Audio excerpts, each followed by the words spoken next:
ETF index mutual funds నేర్చుకుని stock మార్కెట్లో రాణించాలనుకుంటున్నారా? వెంటనే ఈ నెంబర్కి కాల్ చేయండి.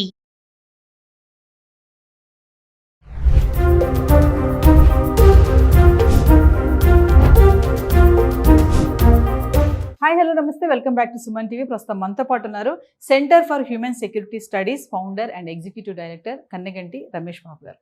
నమస్తే సార్. నమస్తే నవీన మేడం గారు. నమస్తే సార్, చాలా కామెంట్స్ వస్తున్నాయి. పిల్లలు అడుగుతున్నారంటే, ఇప్పుడు చదువుకోవడం బాగా నేను చదివితే సరిపోతుందా, అబ్రాడ్ వెళ్ళి ఎడ్యుకేషన్ చేయాలంటే నాకు ఏంటి పరిస్థితి, నేను ఎలాంటి టిప్స్ ఫాలో అవ్వాలి, ఓన్లీ నాకు ఎడ్యుకేషన్ బాగుందంటే కాదు కదా, బడ్జెట్ కూడా చూసుకోవాలి కదా సార్. అలా ఇప్పుడు మిడిల్ క్లాస్ వాళ్ళు అబ్రాడ్ వెళ్ళి చదువుకోవాలి అంటే, మా అబ్బాయి బాగా చదువుతాడు, మా అమ్మాయి బాగా చదువుతుంది, మంచి మార్క్స్ వస్తున్నాయంటే కాదు, మరి బడ్జెట్ కూడా చూడాలి, అంత దూరం వెళ్ళి చదవాలి అంటే మీరు ఇచ్చే సజెషన్స్ ఏంటి? ఒక మిడిల్ క్లాస్ అమ్మాయి కానీ అబ్బాయి కానీ అబ్రాడ్ వెళ్ళి చదువుకోవాలి అంటే ఏంటి ప్రాసెస్? అంటే middle class, lower middle class అమెరికాలో కానీ వేరే దేశాల్లో కానీ చదువుకునే అదృష్టం కానీ అవకాశం కానీ ఉందా? ఎందుకు? లక్షల రూపాయలు అమెరికాలో ఒక 1 year చదవాలంటే మినిమం అంటే టాప్ ఐవీ లీగ్ యూనివర్సిటీస్ కాదు, మిడిల్ రంగ్ యూనివర్సిటీస్లో చదవాలన్నా కానీ మినిమమ్ 1 yearకి 40 lakhs to 50 lakhs మధ్య అవుతుంది. 1 yearకి నేను చెప్పేది. అదే 2 years అయితే ₹1 కోటి పక్కన పెట్టాలి. ₹1 కోటి ఒక ఎడ్యుకేషన్ మీద పెడితే అమ్మ నాన్న ఇంకేం తినాలి? ఆ ₹1 కోటి అప్పు ఎప్పుడు కట్టాలి? ఏది ఎడ్యుకేషన్ లోన్ తీసుకున్నాయి అంటే మిడిల్ క్లాస్ వాళ్ళు చదువుకునే అవకాశం లేదా? ఒకే ఒక జన్మ, ఒకేసారి పుడతాం, ఒకేసారి చనిపోతాం. ఓన్లీ నా జీవితం ఇంతేనా, నేను ఎప్పుడు ఇండియాలోనే చదువుకోవాలా, ఇంకా వేరే దేశం వెళ్ళి వేరే కల్చర్ని, వేరే దేశంలో యొక్క అందాలని, ఆ టూరిజాన్ని కానీ, ఆ యొక్క టెక్నాలజీని కానీ, ఆ యొక్క ఇన్ఫ్రాస్ట్రక్చర్ని కానీ నేను అనుభవించలేనా, నా యొక్క అభివృద్ధికి వినియోగించుకోలేనా అనే ప్రశ్నలు మీలో ఉంటాయి. మా అమ్మ మా నాన్న స్మాల్ ఎంప్లాయీ, లేకపోతే స్మాల్ అగ్రికల్చరల్ లేబరరు, లేకపోతే స్మాల్ ల్యాండ్ హోల్డింగ్ ఉన్నవాళ్ళు, అంటే స్మాల్ బిజినెస్ పీపుల్, ఓన్లీ ఫలానా భూస్వామి కొడుకు లేకపోతే వాళ్ళు వీళ్ళు వెళ్ళాలా, మేము వెళ్ళలేమా అనే ప్రశ్నలకి ఉన్నాయి. ఫస్ట్ ఇన్వెస్ట్మెంట్ చెప్పనా madam? Why do you wanted to go to United States or why do you wanted to go to abroad అనే ప్రశ్నకి మీ దగ్గర సమాధానం ఉండాలి. When do you wanted to go, second question. How you wanted to go అంటే అంటే lighter వేలో చదువుతున్నా, మా తెలీదా సార్ ఎలా వెళ్ళాలో, ఫ్లైట్ ఎక్కి వెళ్ళాలి కదా, అది కాదురా బాబు. How do you wanted to go అంటే స్కాలర్షిప్ తీసుకుని వెళ్దాం అనుకుంటున్నావా, ఎడ్యుకేషన్ లోన్ తీసుకుని వెళ్దాం అనుకుంటున్నావా, లేకపోతే అమ్మా నాన్నని ఇబ్బంది పెట్టి ఒకేసారి ₹1 కోటి కట్టించి వెళ్దాం అనుకుంటున్నావా? అది నేను అంటున్నా.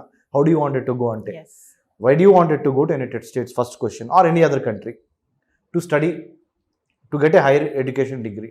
Why do you wanted to go, when do you wanted to go, how do you wanted to go, how long you wanted to go. ఇది important, it's very important. And where do you wanted to go, యుఎస్ఆ, other European కంట్రీసా, లేకపోతే ఆస్ట్రేలియానా, లేకపోతే జపానా, లేకపోతే కొరియానా, where do you wanted to go? ఈ డబ్ల్యూలు ఉన్నాయి చూడండి, 5 Ws. First of all who am I దగ్గర నుంచి స్టార్ట్ అయ్యి, okay I'm so and so, that is the answer. I have right no I'm so and so age, I'm so and so, you get the question and answer, right, simple. Who am I అంటే వచ్చేస్తుంది. Why do you wanted to go, where do you wanted to go, how do you wanted to go, when do you wanted to go, ఎన్ని ప్రశ్నలకి రావాలి అంటే you need somebody who can guide you, right? మిడిమిడి జ్ఞానంతో Google మదర్ను ఉపయోగించి గూగుల్లో type చేసేసి అంత గూగుల్ ఇన్ఫర్మేషన్ తీసుకుంటే రాత్రి నువ్వు తోపు అయిపోవు. Very honestly. ఇప్పుడు కొత్తగా ఏఐ వచ్చేసింది, prompt right kind of question అడుగు, రైట్ వచ్చేసింది. బాబు, న్యాచురల్ ఇంటెలిజెన్స్ మించిన తోపు ఏది లేదు. మనుషుల యొక్క అనుభవాలు మించిన మిషన్ ఇంకా ఏమి రాలేదు, వచ్చినా కానీ అది వేస్ట్. మనిషి యొక్క ఎమోషన్స్, మనిషి యొక్క అవసరాలు, మనిషి యొక్క మరి ఆ కైండ్ హార్ట్ మిషన్కి ఉండదు. ఎంపతి ఉండదు, సింపతి ఉండదు మిషన్కి. సో అది మనిషికి మాత్రమే ఉంటుంది. కాబట్టి మనుషుల్ని సంప్రదించండి. అంటే మీరు ఎవరిని సంప్రదించాలంటే గురువుని, మనుషుల్ని సంప్రదించండి. మనుషుల్ని సంప్రదించిన తర్వాత 2-3 మనుషుల్ని దాన్ని ఏదన్నా క్రాస్ చెక్ చేసుకోవాలంటే అప్పుడు మీరు మిషన్ సంప్రదించండి. Mission is nothing but Google search.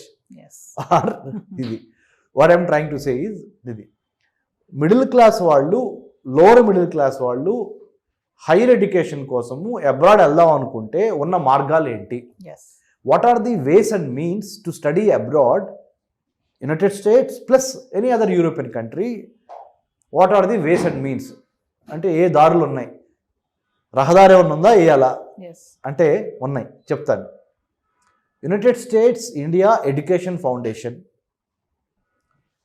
Inlaks scholarship, Rhodes scholarship, Hubert Humphrey scholarship, Abdul Kalam scholarship, Nehru Fulbright, junior Fulbright, senior Fulbright, international visitor leadership programme, Ministry of Human Resource Development, Government of India given scholarships to study in UK, Norway, Sweden, Greece, Turkey, Sri Lanka, Israel, Japan, South Korea, Mexico, Canada, Australia, New Zealand, ఈ దేశాలన్నిటికీ మీరు చదువుకోవడానికి scholarships ఉన్నవి.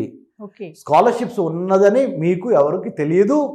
మీ కాలేజీలో కానీ మీ యూనివర్సిటీస్లో కానీ you will never ever see a notice బోర్డ్లో saying that hey these are the scholarships available, why don't you clear. Very few colleges, very few universities have that display on the notice board. yes, But most of the universities and colleges, they are not aware of the scholarships that are available.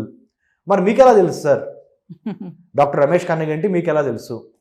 నేను తెనాల్లో పుట్టి చిన్న small town, నాన్న వ్యవసాయ కూలి, కడుపులో కసితో దృఢ నిశ్చయంతో ఇంటర్మీడియట్ తప్పిన తర్వాత డిగ్రీ డిస్టింక్షన్ కొట్టి తెనాల్లో డిగ్రీ వరకు తెనాల్లో చదివి, MA political science Hyderabad central యూనివర్సిటీలో చదివి, అక్కడి నుంచి MPhil and PhD in American studies Delhi Jawaharlal Nehru యూనివర్సిటీలో చదువుకొని, అక్కడి నుంచి ఇజ్రాయెల్లో చదువుకొని, మళ్ళీ అమెరికాలో ఐవీఎల్పి స్కాలర్షిప్ కొట్టి, అమెరికాలో 10 అమెరికన్ యూనివర్సిటీస్కి అమెరికన్ గవర్నమెంట్ ఇచ్చిన స్కాలర్షిప్తో చదువుకొని వచ్చిన నేపథ్యం కాబట్టి ఆ కసి, ఆ ఎక్స్పోజరు నాకు ఉంది. కాబట్టి మీ అందరి యొక్క క్షేమం కోసం, మన తెలుగు ఇండియన్ స్టూడెంట్స్ యొక్క అభివృద్ధి కోసం నేను దీన్ని పంచుకుంటున్నాను.